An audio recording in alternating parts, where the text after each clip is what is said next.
Dobrý den, dámy a pánové, já vám dnes rád předvedl krátkou prezentaci o tom, jak odhalit svůj podnikatelský talent.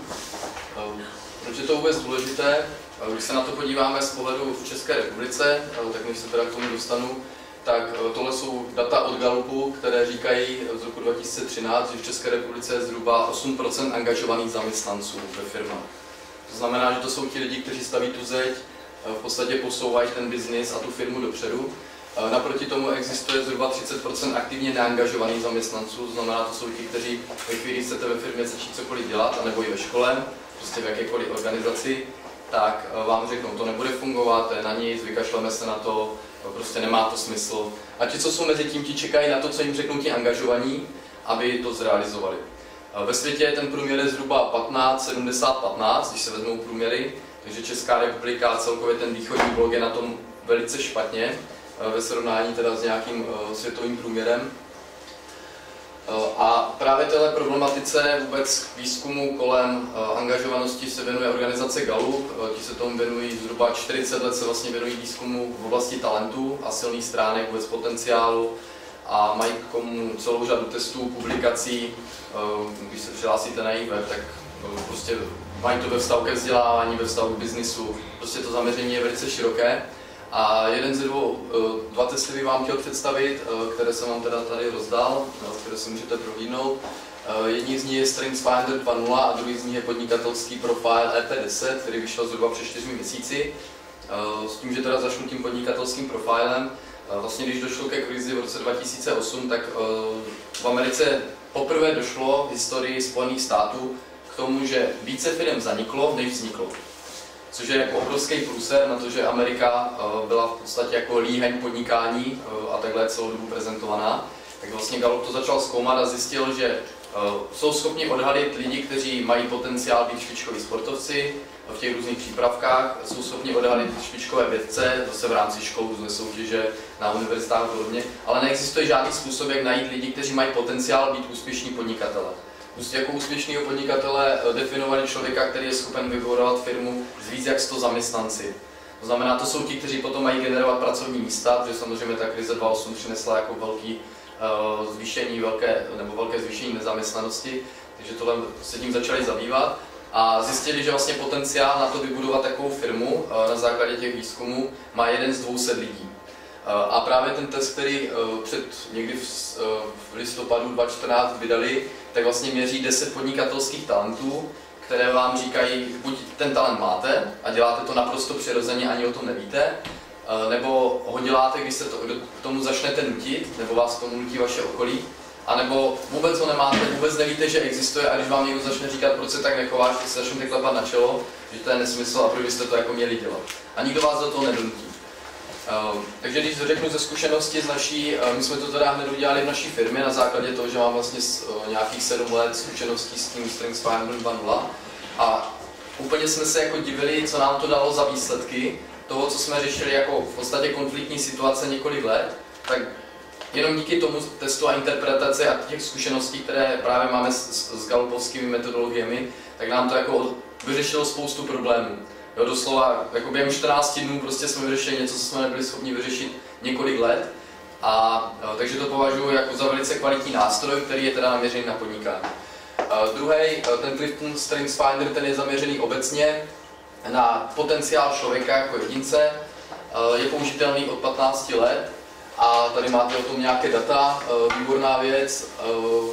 Jinak v České televizi bude od září běžet pořad, který právě bude pracovat tady s těmi testy. Takže k tomu začne být i jako velká podpora a osobně vnímám, že ve školách, nejenom ve školách, ale ve firmách, v podstatě v celé společnosti je naprosto nezbytné se tímhle zabývat, protože lidi jsou frustrováni a právě ve chvíli, kdy se začnete zabývat potenciálem člověka, tak ty čísla, které jsem ukazoval tady na začátku, tak všichni tihle by se měli přesunout sem. A část z nich by se měla dostat sem. A čím větší, tím lepší samozřejmě. S tím, že tohle je ještě taková poslední informace od Gallupu, vlastně ve chvíli, to je právě to zhrnutí toho, co jsem řekl, 6krát vyšší pravděpodobnost, že budou lidi angažovaní, zvýšení produktivity o 12,5%, ziskovosti až o 9%, pokud se firma začne intenzivně právě zabývat potenciálem a vlastně začne dělat škatule, hýbejte se ve firmách a podobně. Takže děkuji za pozornost.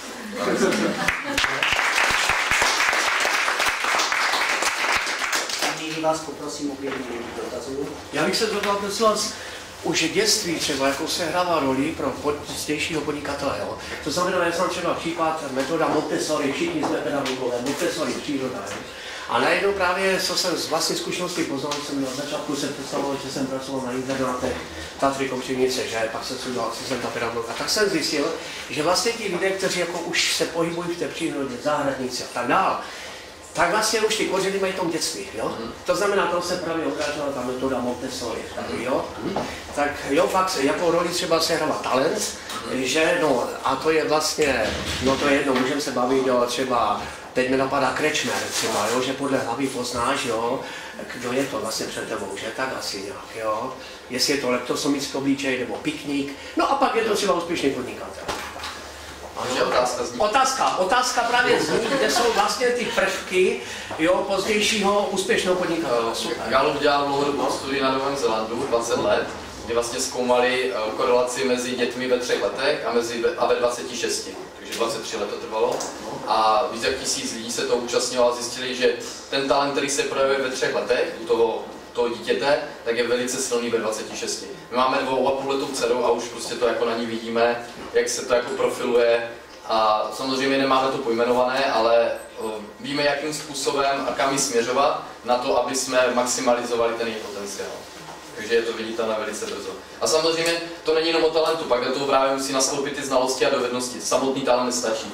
Ale jde o to vědět vůbec, že na to mám, aby to mělo smysl. Díky. Další. Já jsem se jenom chtěla zeptat, co konkrétního jste třeba změnili, nebo ty jsi říkal, že jste nějaký si dělají na přesuny třeba ve firmě, když by se to aplikovalo na vzdělávání, tak co můžeme udělat teda potom, když... Na vzdělávání třeba ve škole. Aha. Úplně stručně, s gymnáziem a ještě s jednou školou jsme jako domluveni, že jak budou nějaké možnosti, tak se to pustíme. V prvé řadě otestovat všechny učitele, zjistit vůbec, v čem jsou dobří a v čem nejsou. Respektive ty talenty jsou postavené jakoby dost obecně. To znamená, je to dostatečný prostor pro to, aby si ten člověk, jsou tam třeba lidi, kteří jsou jako výkonnostní, to znamená, jsou zaměření na to dosáhnout nějakých výsledků. Pak jsou lidi, kteří jsou zaměření na vztahy. Pak jsou jenom jakoby lidi, kteří jsou zaměření na nějaké jako myšlenky a ty uchopování, ale neumí to realizovat.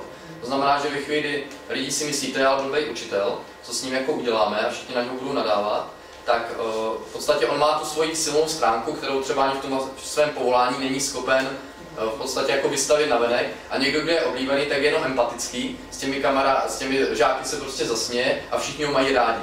Ale na druhou stranu mu chybí třeba něco jiného. Takže ve chvíli, kdy se tohle odhalí, my to máme vyzkoušené v našem okolí, ve firmách, a takhle se to jako napíše vedle sebe, ti lidi to vidí, vysvětlí se jim to, ta legenda k tomu začnou chápat, co je kdo zač, tak tam vznikne mnohem vyšší stupeň tolerance. Čím více jim to vysvětlujete, tím je ten stupeň tolerance větší. Začnou se odhalovat vlastně i ty negativní, protože každý talent má svoji stinnou stránku a tu pozitivní. Když uvedu příklad, třeba je tam jeden talent, který se jmenuje achiever, to znamená jako dosahovatel výsledku. To jsou lidi, kteří jsou zaměření na výsledky, oni budou makat 12-14 hodin denně, ale stávají se s ním workoholici.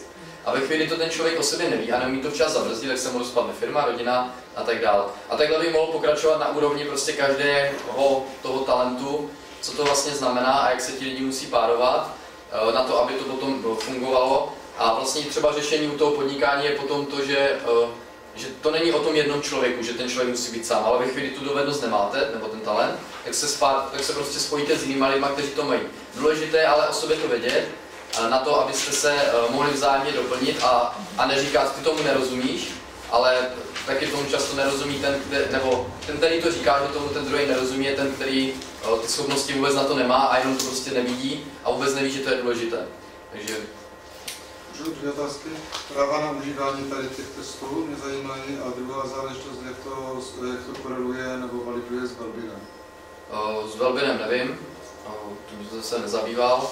Mě zajímají, že oni mají super kvalitní validace na desítkách, teď už 12 milionů lidí otestovaných tím StrengthsFinderem. A co se týče autorských práv, každý si může koupit knížku. A tam ty testy jsou? No, v té knize jsou kódy a ty testy jsou online, strengthsfinder.com a tam se dají koupit. Ale jako naším cílem je sehnat peníze, aby se to přeložilo do češtiny A protože v Česku je obrovský problém jako jazykové omezení. Ani ve firmě nenajdete firmu, kde by všichni uměli anglicky a mohli byste to snadno implementovat. Pouze nějaké nadnárodní organizace, které mají prostě centrály a těch je jako šafrán. Samozřejmě dá se to aplikovat do škole, protože na každé střední škole... Jo, já jsem moc omlouvám, budete to diskutovat potom v rámci volné diskuse, která bude porušena. Na střední škole se angličtina učí, takže tam je to jako